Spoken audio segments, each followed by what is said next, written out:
Amém? Mas vamos lá. Abra a Bíblia de vocês, se ela estiver perto, no capítulo 3 de Êxodo.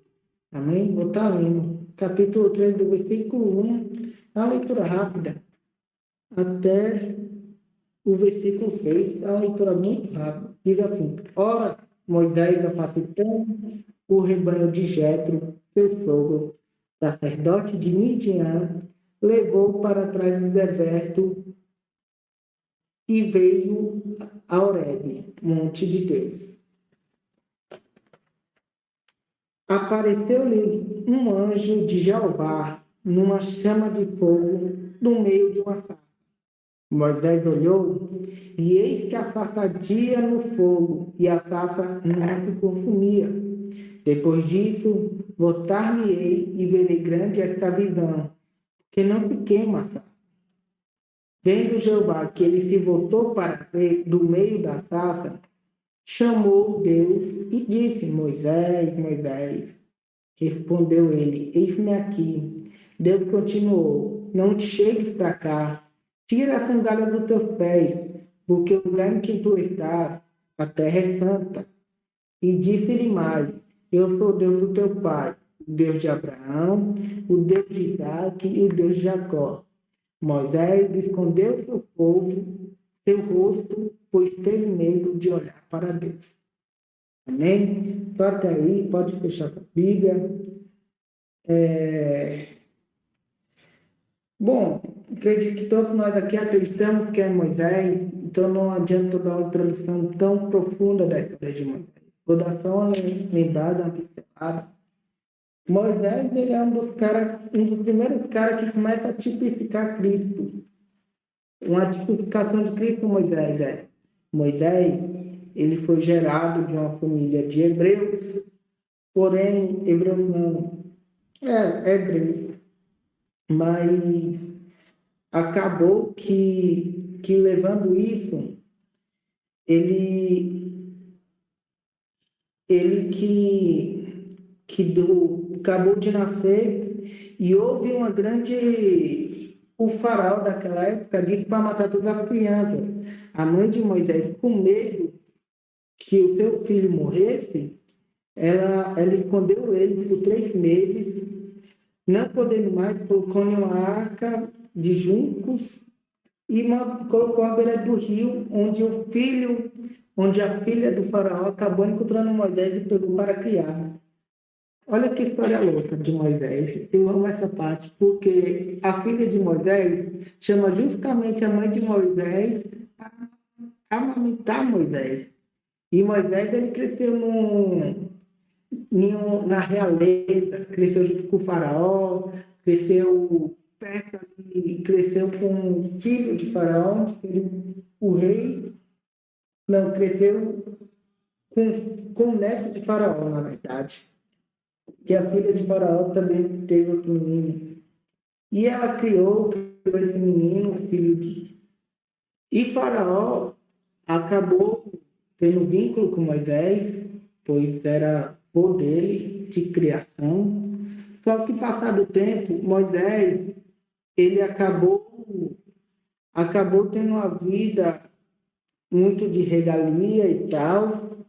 Vocês conhecem, então eu não vou me aprofundar tudo. E Moisés acabou tendo uma briga com hebreus. Depois dessa briga ele fugiu, e depois dessa fuga, ele começou a, a trabalhar para Jetro.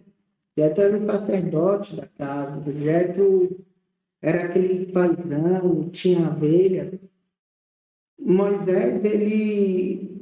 Só que Moisés ele tinha matado o egípcio.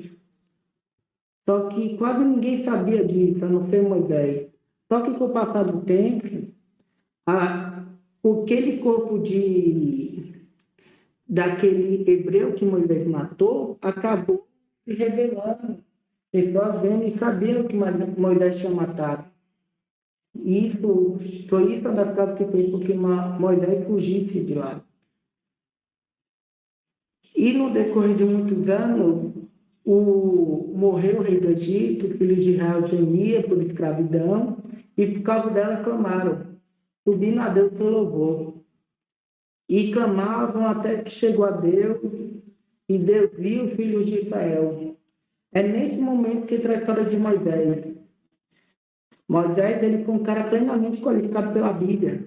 Moisés, ele foi um cara que é um modelo para Deus, um modelo como líder, um modelo como pastor, um modelo a qual podia guiar o povo a um novo tempo, a viver um novo tempo, a viver uma nova era, a viver a terra prometida, a qual Deus tinha prometido a eles, a viver algo, sonhos, projetos que Deus um dia estabeleceu. Eu não sei como é que está a tua vida, eu não sei como é que está você, mas Deus tem projetos para a tua vida. Deus tem planos para você.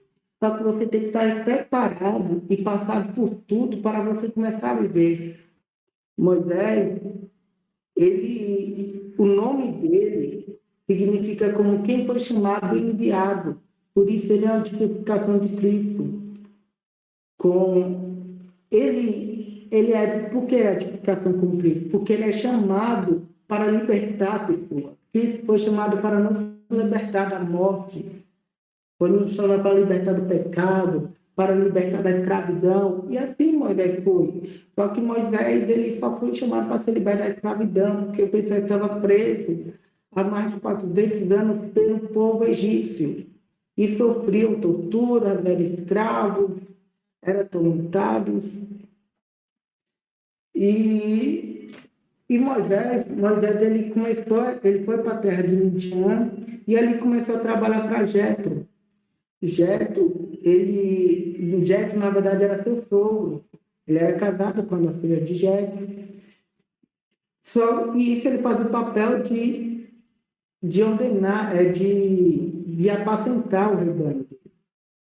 E certo dia, Moisés foi apacentar as ovelhas e no meio do deserto ele foi até Horebe, onde é chamado Monte de Deus. Horebe é um local de habitação de Deus. Então lá acontece algo muito chamado. Aparece um anjo a Moisés e Moisés aparece um anjo numa chama de fogo no meio de uma sarça e Moisés olha para aquela sarça não se consumia. Na minha conjectura, imagino Moisés passando várias e várias vezes pelaquela sarça e ele olhava para aquilo ali, caramba, meu, aquela sarça ela não se consome, mas é tão normal no deserto consumir por causa da alta temperatura, por causa das coisas. E se você não sabe como é que é a sarça, uma sarça é uma folha, é um tipo de folhagem, um galho, folha, só que pequeno, mas cheio de espinhos, cheio de coisas onde traz uma certa tipificação, um símbolo, os espinhos são símbolos do homem caído, a árvore é um sinal como se fosse a árvore, o homem, só que o homem cheio de espinhos, os espinhos significa o pecado, só que ali tem um fogo, Deus habitando através desse fogo, mas por mais que tinha pecado, Deus não saía. É como se fosse a tipificação. A chama de fogo denota a glória, denota o poder de Deus, denota a sua soberania. Tem uma passagem bíblica, eu só não me lembro a referência, porque eu não sou muito de gravar versículos e capítulos, só que fala que Deus, se eu não me engano, é Apocalipse, ele vai botar para testar o fêmea, a palha e a madeira irão se queimar, mas o ouro, diamantes e algumas pedras preciosas, eu não me recordo bem, vai ser testado. Isso, não me lembro se é no Apocalipse, depois, se vocês lembrarem, mandar referência bíblica aqui no chat. Breno, pode ligar teu microfone, por favor. Obrigado, mano. E assim, nós, nós somos como essa taça, nós somos cheios de pecado. Só que o poder de Deus, a graça de Deus, fez com que ele pudesse habitar com a gente após a morte de teu filho, após a morte de Cristo, onde Cristo fala que vai subir, mas deixa o Espírito Santo com a gente, que é o nosso consolador. Então, o Espírito Santo fica com a gente. Isso mostra que Deus deixou algo para nós. O Espírito Santo, ele estava com Jesus. Aquilo que Jesus fazia era através do poder do Espírito Santo, e nós também temos o mesmo poder. Nós também podemos curar pessoas, nós também podemos expulsar demônios, nós também temos a revelação da palavra. Assim como Jesus tinha vários dons, vários, vários poderes, assim nós também temos, porque o Espírito Santo habita na gente. Jesus, antes de ele subir, ele fala: eu estou indo, mas meu Espírito Santo ficará com vocês. E ele também fala: assim como eu fiz obras grandes, vocês poderão até fazer obras maiores do que eu. Não é que Jesus tinha o seu poder fraco, não era que Jesus tinha o seu poder pecador. Só que ele estava deixando algo com a gente, o que fazia que a gente se tornasse filho e tivesse poder, tivesse algo que pudéssemos fazer pela nossa sociedade, pudéssemos orar em paz, pudéssemos expulsar demônios, curar pessoas, fazer milagres. E temos vários personagens bíblicos que passou por isso. E, e a Bíblia refere, é bem claro, o anjo de Jeová. O anjo de Jeová, certos teólogos começam a tratar isso como um anjo que aparece, isso, o anjo de Deus, as operações, o anjo do Senhor. Só que aqui denota um anjo com o A maiúsculo, e certos estudiosos falam que esse A maiúsculo é como se fosse a referir principalmente a Cristo, que já tinha sido mostrado ali, só que eles não entendiam. Para a situação de sofrimento. Conforme as coisas iam acontecendo, havia toda a explicação, havia todo o poder de Deus através daquilo. E Deus ele começa a chamar Moisés através daquela sala. Porque Moisés ele para e pensa assim, ó: voltar-me-ei e verei a grande visão, porque não se queima a sarça. E Moisés ele para: cara, eu vou parar aqui, eu vou ver um pouquinho. Eu não sei o que é, não sei quem é, mas eu vou ver. Quando nós estamos no deserto da nossa vida, a gente vê diversas coisas. A gente vê o inimigo se levantando, o inimigo estando pronto para nos derrubar. Só que a gente também vê o milagre de Deus. É no deserto que Deus ele faz um dos seus maiores milagres na nossa vida. Um dos maiores desejos da minha vida, eu tive a visitação do grande poder de Deus. Então, Deus, ele tem esse dom de fazer com que pessoas possam experimentar a grande obra dele no meio do deserto. E Deus ama se manifestar no deserto. Não foi à toa que o Espírito Santo levou Jesus até o deserto para ser tentado. O Espírito de Deus levou Jesus até o deserto para ser tentado.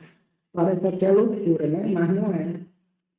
E nisso, Moisés olhando, ele parou: cara, que viagem. Essa situação não é como as outras, ela não se costuma. E Deus, vendo aquilo, voltou. E Deus, vendo que Moisés voltou a ver a taça, Moisés vai lá e chama Moisés pelo nome. Acredite, quando você parar para avaliar as coisas de Deus, Deus vai estar te chamando para viver o extraordinário dele. Deus vai estar te chamando para viver a transformação dele. Deus vai estar te chamando para você poder guiar um povo para a vitória dele, em nome dele, para que o nome dele seja engrandecido. Acredite, Deus ele ama ver quando a gente tem interesse dele e ele nos chama pelo nosso nome. Assim foi com Samuel. Samuel estava no meio, onde só ele escutava e ele não escutava. Mas ele tinha um desejo. Ele não era como Hófini e Finéias, que estavam ali, mas vivia no pecado, vivia na prostituição, vivia tendo relações com mulheres desde o tempo do seu. Não, Samuel era um cara diferente.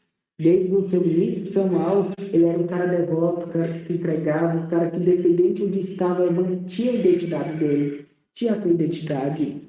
E Deus, ele gosta da nossa identidade, por isso que ele nos chama pelo nosso nome. E quando o nosso Cristo vai lá nos dá outro nome, para mostrar que quem nós somos e nos revelar a identidade dele. E Deus chama Moisés ali, Moisés fala, eis-me aqui. E Moisés, acredito que Moisés ficou curioso e começou a andar. E Deus fala, calma aí, Moisés, espera um pouco, porque as coisas não são bem assim. Tire a sandália dos teus pés, porque na terra onde você pisa é santa. Na terra onde você toca é santa. Sabe o que eu vejo isso?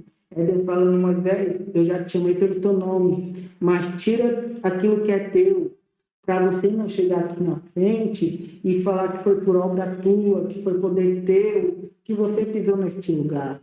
Foi porque você tá soberba. E Moisés tirou a sandália. Quando ele tira a sandália, eu vejo algo tão incrível, que Deus é assim também com a gente.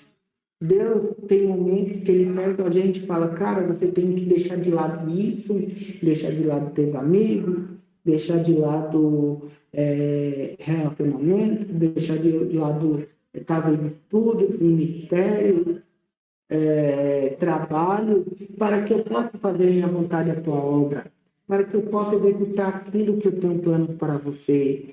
Às vezes, Deus ele pega com a gente, tira tudo de nós, não para nos humilhar, não para nos condenar, não para mostrar que ele é não, é para ele mostrar que ele tem um plano, um projeto na nossa vida e que não precisa nada da gente, de nada de nós, só precisa de um coração entregue e devoto. Jesus, ele não precisa da minha inteligência, não precisa do meu saber, não precisa do meu dinheiro, não precisa da minha sabedoria, não precisa de nada meu. Ele já tem tudo, ele já é dono de tudo, ele só precisa do meu coração. Assim também é com você. Jesus, ele não quer nada teu. Jesus, ele não quer nenhum bem teu. Ele só quer teu coração disposto a viver aquilo que ele planejou para a sua vida.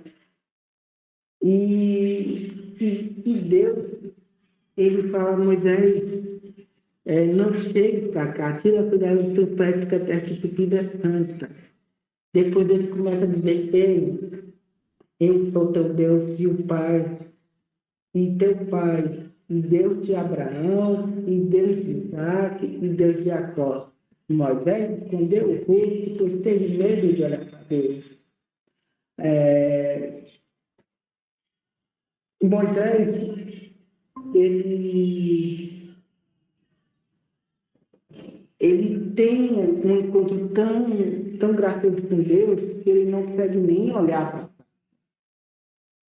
Porque a real é essa, ele não conseguia, depois de tempo que começou a caçar, não conseguia olhar, pois ele tinha medo do que Deus era. Sabe qual é o mal do nosso tempo? Não temos mais temor com Deus.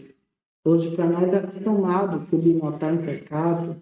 Hoje, a gente já não tem mais o mesmo temor a Deus. Não digo medo, digo temor. Porque temor, a gente sabe o poder de alguma coisa, mas respeita aquilo. Medo não, medo você tem de algo que você não conhece. Muitas das vezes, medo é trazido como o oposto da fé. Fé nos dá coragem, medo não. Pedro ele era um cara de uma pequena fé, não de medo do mar, mas ele tinha uma pequena fé e o que fez ele ter andar sobre as águas. Medo não faz parte da gente, nós somos filhos de Deus, nós não devemos ter nada de nada. Jesus fala para a gente, meu filho, no mundo tereis aflições, no mundo você não precisa ter medo, mas tem de bom ânimo, eu venci, eu te ajudarei. Então, Jesus, ele está falando, Deus, ele está falando com Moisés. Moisés, eu não preciso de nada teu, só preciso do teu coração para fazer grandes coisas. Porém, tenha temor sobre mim, a minha palavra, pois os lugares que eu vou te colocar, as coisas que eu vou fazer na tua vida, serão muito maiores do que imagina. Assim também na nossa vida, nossos planos, nossos sonhos não são nada comparados à vontade de Deus. A Bíblia tem um versículo muito lindo que fala assim, ó, olhos não viram, ouvidos não viram, e nem subiu ao entendimento do homem aquilo que Deus preparou para nós, aquilo que Deus preparou para vocês. Então nós só temos que viver aquilo que Deus tem nos proporcionado. Deus, ele sempre trabalha para nós. Deus, ele está sempre trabalhando em nosso favor. Deus ele não abandona. A Bíblia fala assim, a mulher pode esquecer do seu filho, a mulher pode esquecer de alimentar seu filho, mas Deus não se esquece do filho teu. É na minha palavra, viu? Não é bem assim o versículo tem a expressão, mas é na minha palavra. E assim Deus é que a gente, Deus nos guarda, Deus nos protege. E nós somos chamados para o tempo. É um tempo de renovo. Essa parte que eu li foi um tempo de renovação na vida de Moisés. Foi um tempo onde Deus mostrou para Moisés para que ele foi chamado. E Deus também está nos chamando para viver algo a partir de hoje. Nós temos a vida, nós já temos tudo, que é a salvação. Já foi nos tudo garantido, só falta a gente viver. E assim Deus tem preparado as coisas. Amém? Amém. Essa é a ministração que eu quero trazer para nós. Obrigado por ter me ouvido. Agradeço muito a Deus pela vida de vocês.